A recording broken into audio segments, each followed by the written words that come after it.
ar Dievu meitenes man jādodas, kur kaujas lauki baltos kaulos lās. Tur arī man būs galva jānoliek šī zemes vareniem, lai prieciņš tiek.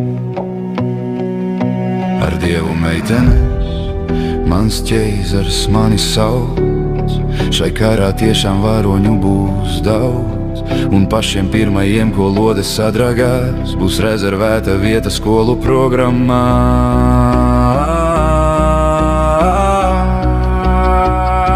Ar Dievu meitenes jūs tagad redzat, varoņi kā rodas, un meitene, Jēl piedod, man tagad ķeiza.